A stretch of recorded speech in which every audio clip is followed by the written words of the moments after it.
po' esagerato con I capelli, tutti e due. Tutti e due? Sembrano due scolaretti, tipo sembrano due di Grease, tipo. Io sembro il regista di film porno. That's what happens when you wear Versace. Hi guys, welcome back. I'm your host, Frida. And I'm your art historian, Eveline. And this is a new episode of Framed. If you're new here, I am a New York-based performer and an art historian.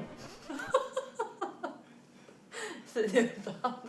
E tu hai sempre più capelli e io comincio a diventare te. Perfetto. If you're new here, I am a New York-based performer and designer.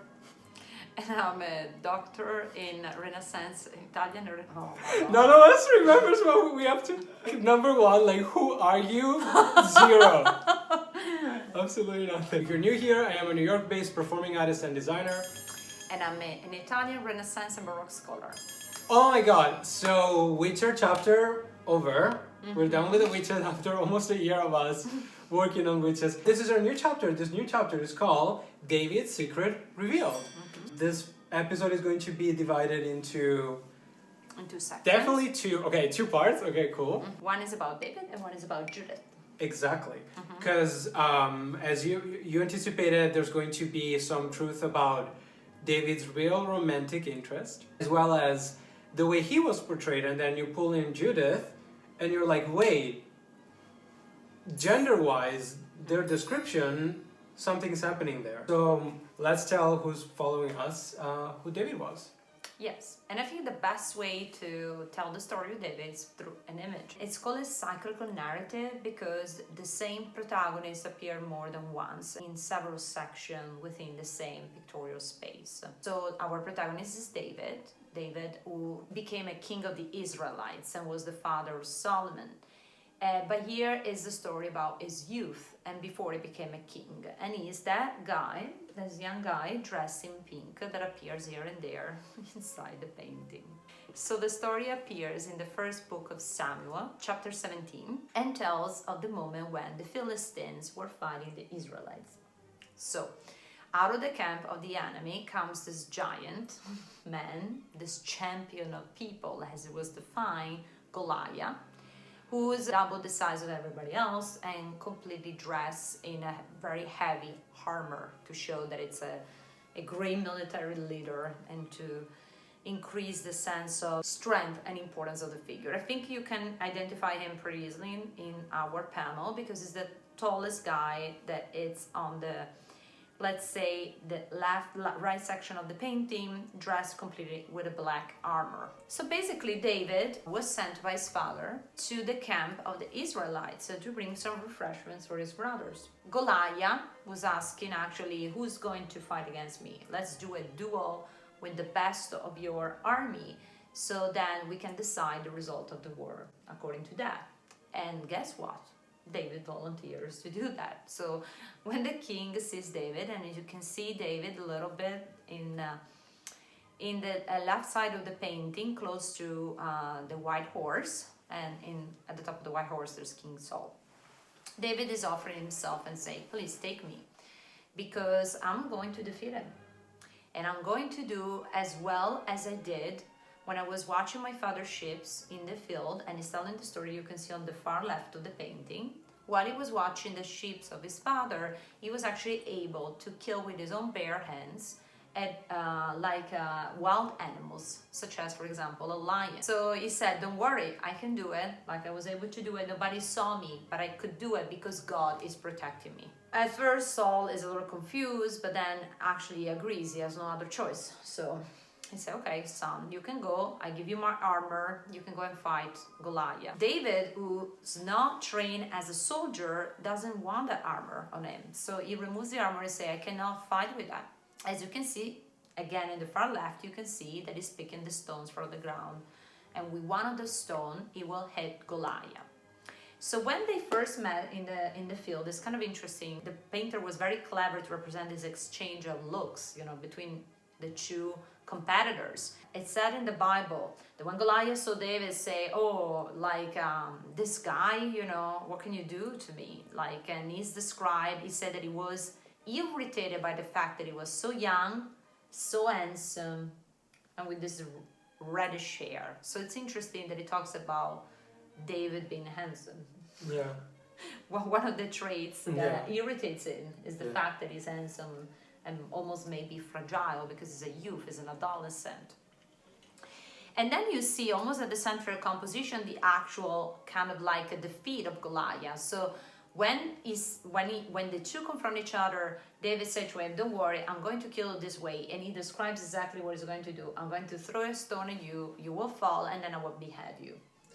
I didn't know that he told him. Yeah, he told him. Spoiler alert, you're dying. And he said, "I don't need weapons because the God is my weapon." And the story, it's all about the fact that you don't need like a powerful army to defeat your enemies, because if you believe in God and if you're a chosen person, God will give you supernatural powers. Okay, question. Did he know that he was chosen by God? Did he hope he was chosen by God? He knew. He knew? Yes. There was a prophecy about that. Oh, okay. So anyway, you see there at the center of the painting, already you see, David, that it's like very focused on beheading Goliath with his own sword, because he did not have any weapons except from those 5 pieces of stone. So he's actually beheading Goliath with his own sword. And then on the other side, just beside, you see what is throwing the stone at Goliath. So it's not following really a chronological order, but that's how the artist organized the painting. I don't know if you noticed, but the painting seems like you feel like you're in front of like a sort of Renaissance fairy tale, or maybe medieval fairy tale. Yeah. Because all the people are not dressed according to the costumes of the Bible, but they're dressed according to Renaissance costume, which is kind of like lazy. Oh. The second panel represents the moment when David is triumphant. As you can see, he's on a chariot and he's holding the head of Goliath with one hand and the sword of Goliath with the other hand. And he's actually participating in this triumphal procession that reminds us of the imperial triumphal processions. And as you can see, surrounded by a number of knights, and they all dress in Renaissance clothes again. You know that they made a Gucci collection years ago where they took molds of the heads of the models, and then they made realistic heads, and the models walked out holding their own heads. Wow. Yeah, it was Gucci. It was Alessandro Michele. He's amazing. So we're about to see how obsessed the Medici family was with David. Yeah, they commissioned a good number of actually works of art that were representing this biblical era, and we will tell you why also. Probably the most famous one that you might have seen is this one by Donatello, the bronze David. Yeah. There still is a replica, it's still in Palazzo Medici, in the center of the courtyard where it was supposed to be originally, before it was stolen by the Republic of Florence. But the original one now is in the Museum del Bargello in Florence. I remember going through this a lot with art history, both high school and middle school. And one thing that they were always pointing out was how feminine he was, how feminine his attitude, his spirit was. So Well, they're both are, if you notice, this one and the one of Verrocchio. They're 2 young youth, and they're both like a pretty handsome and very kind of sensual. This, by the way, was the first nude, life-size nude represented since ancient times. So it's a very famous sculpture. Yeah, the first time ever after the Middle Ages that finally the beauty of the body is celebrated by art. Because before it was considered to be sinful. So the sensuality of the first, in my opinion, is given really by the nudity. But this one, to me, is central too. I don't know if you notice. The beauty of his face is especially emphasized. It has been said that actually young Leonardo posed as a model for this. Yes. for this one. Andrea del Verrocchio at this time was the master of young Leonardo da Vinci. So Leonardo da Vinci was in his workshop, and Leonardo was renowned to be a very handsome man, with a very graceful body and beautiful blonde curly hair. So it's likely that actually this David bears the features of young Leonardo, which is kind of interesting. Yeah. For Donatello, we know that he stood in a pretty much public place inside the palace. And actually, let me tell you something, it's in the courtyard. So if you go and visit the palace, you can see that the actual sculpture is visible both from the street, so passerby who see it, and also, of course, from people inside, but the kind of view that you have is different. because you can just peer through the door, but when you turn around you can see all the detail, you can appreciate all the details of Donatello. For Verrocchio, we don't know where he was actually supposed to stand, if it was for an interior or an exterior. What we do know is that shortly after it was commissioned, actually the Medici sold it to the Comune, to the city hall. So it went there. So it was not actually in the Medici Palace for a long time. I think the erotic component of the sculptures, I don't know if you feel the same, it's actually increased by the fact that they're both life-size, first of all. There was actually several anecdotes in ancient art of statues, nude statues of goddesses that were used for sexual arousal of people. Don't let me explain to you what that means. Are we talking about public spaces? Yeah. There were sculptures in temples or etc. And those were actually, they would found some male component on the sculpture because people were doing something by looking at, while watching at the statues. So it's not only me that I feel, not only me that masturbates in public spaces. No, they feel like that the sexuality is given by the tactile component, but I think many people felt the same.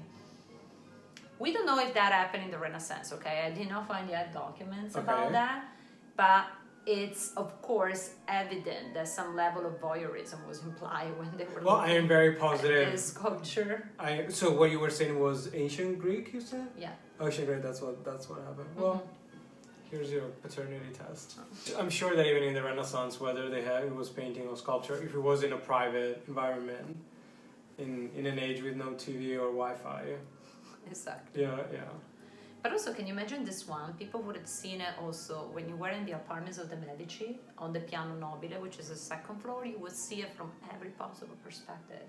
So every time people That's why all the women were looking out of the window. They were like, Beautiful women statue. belong in the house and can only look out of the window. Women were like, fine. Just put a statue right there. David is the first new statue that they make. Since the ancient times. It's a biblical character. It's nude, and there's this erotic message is really vivid. So how was that justified back then? Exactly. How can people... Perché quello è abbastanza, immagino la gente che andava dentro al palazzo se era contenta di vedere una roba del genere. Yeah. C'erano tanti omofobici comunque. There were back then?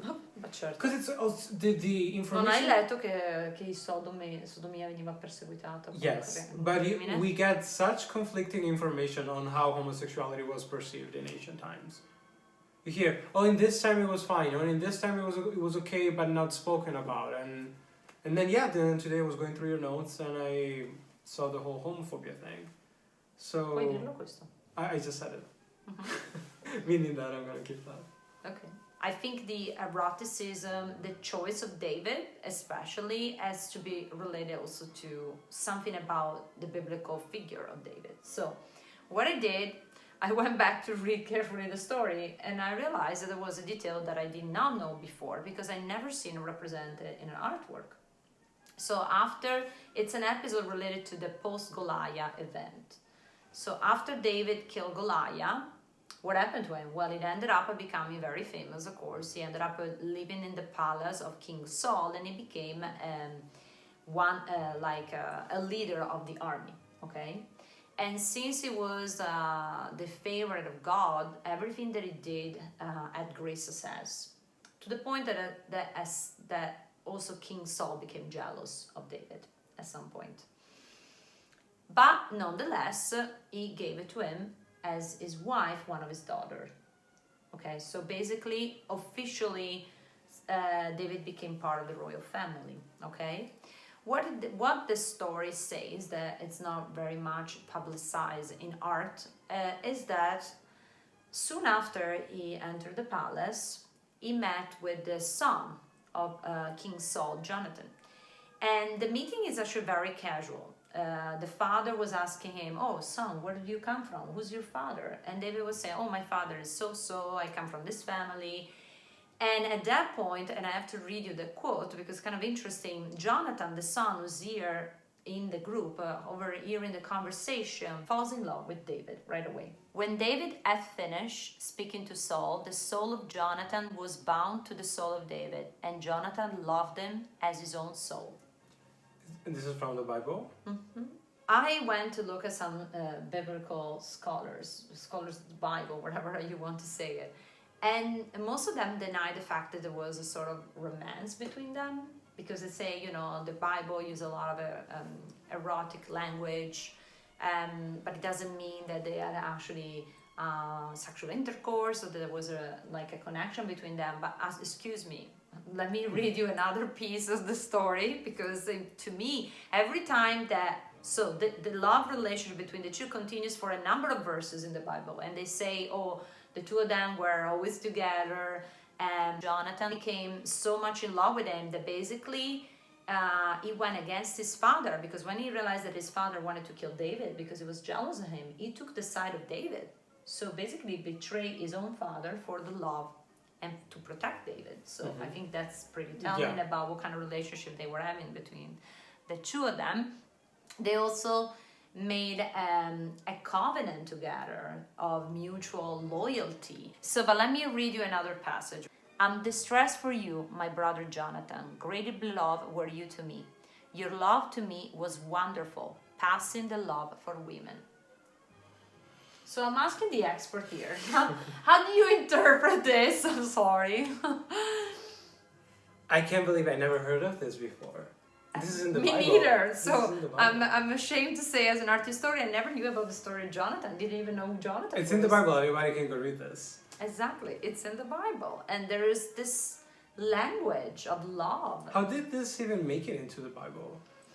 So there is a part of the Bible where they say that basically David one day woke up at night and was walking in the rooftop of his palace, and saw this beautiful lady taking a bath in the courtyard. Okay, and this is Bathsheba.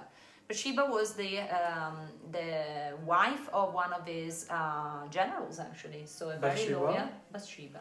In the horror movie The Conjuring, okay, the sinister presence that's haunting the land where the family is living, it was a witch, and her name was Bathsheba. Interesting. It's a biblical name. Oh. And it's this lady.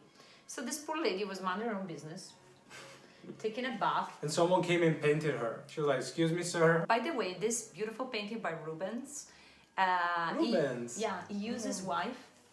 I remember Rubens. He was one of the only happy painters. Exactly. From back then. And he had a very young wife. Exactly. He was 52 and she was 16, something like that. Exactly, that's her. It's very Celine Dion. Elena, who was posing as a model for him. But, what is interesting about this story is that King David was supposed to be the elected by God, the good guy, falls in love with a woman that is already married, a woman that is married with one of his most trusted men. He decided that he wants to have her, so he forced her to sleep with him, so to betray her husband, because, he was the king, and when he summoned her and called her in his own bedroom, she could now say no. Then she impregnates her. Then he kills her husband. He impregnates her. Sorry. I was like, I heard that. I was like... Then he ended up killing, her I was drawing a scheme of all the relationships in my mind. Exactly. So and I was like, she impregnates her. King David did all the most horrible things possible. Yeah. He committed adultery, committed murder. And then he was forgiven by God. So guys. Guys, have fun. You can do whatever you want in life. Go. God will forgive you. That's what I love about Catholicism. You can do whatever you want and then it's like, oh, you're forgiven. But this is the story of David relationships that is always represented in art. So when I come across Jonathan, I wanted to see if ever Jonathan was represented. So yeah, if he had hickeys or something. So I found a painting by the artist. I'm going to show you an image. Cima da Conegliano, one of my favorite Venetian. I picture you with a lantern in some dark archive looking for... tapping on the librarian like, do you have anything about gay guys in the Bible? But anyway, going back to Jonathan, finally I found an image of Jonathan. But I was surprised because when I look at the image, I was thinking, yeah, these are It's just... the Moschino private collection. Exactly. That's fantastic. So when I showed Frida this painting, he pointed out that David, I'm sorry, it makes me laugh, but David was going around holding the head of Goliath like it was a purse. Look at the way that Jonathan is staring at David. And by the way, this painting is very small. So I imagine that it was given to a special someone, from a special someone. Aww. It's one of those paintings that you would not hang on the wall, because the subject was kind of controversial. I think they kind of look like they like each other. David looks looking away because he's very busy with God and his... Yeah, he's thinking about God. The other one doesn't have... Jonathan doesn't have a pleasant look on his face. You think he does? My first thought was, but this is actually Tobias and the angel. Because if you look at this other painting by Andrea del Verrocchio, it's kind of the same. Two guys walking on a landscape. Because Cimo da Conegliano did not add any precedent. The story is completely different. So this is a story of a guardian angel, Raphael, that is accompanying Tobias on a trip. He was sent by his father to collect some money from a distant relative. And he's like traveling alone, walking was dangerous, so he's accompanied by the guardian angel. Yeah, and today nowadays we're so trashy we need to have pepper spray. Instead of angels. Isn't that interesting that a painter does not know how to represent a scene because it's never represented? Mm-hmm. So there's no iconographical background, and that's kind of like impressive that he has to borrow like from another subject in the Bible. So my argument after studying... After 20 minutes of episode. No. Because this is really long. After looking at for a long time, you know, David, as you said, is one of the most famous sculptures by Donatello, and I mean, David is one of the most famous biblical heroes represented. Think about Michelangelo's one.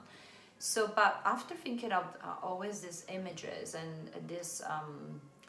how they look feminine and erotic and like not very much like these superheroes from the Bible that they're supposed to be. And after learning about Jonathan, I was like having a thing, what if the femininity of David actually was influenced by the story in the Bible that it's never really remembered usually? Yeah. So, and was used as an excuse to also express something more about the society of the time, the homoerotic society. Okay, so we came to the end of the first part of our David's chapter, David's Secret Revealed. And it could sound like we already told the whole story, but then there's something else that you found out because you were analyzing another great hero from the Bible, Judith. Mm-hmm. And there seems to be a gender swap right here. David is represented very feminine and she's represented very masculine. Mm-hmm. So the gray area is expanding. Therefore, David's Secret Revealed Part 2 is coming up next. And if you liked our episode, please hit the like button, and we're gonna keep posting content every week. So feel free to subscribe to our channel if you wanna find out more. So thank you so much, guys, and we'll see you next time.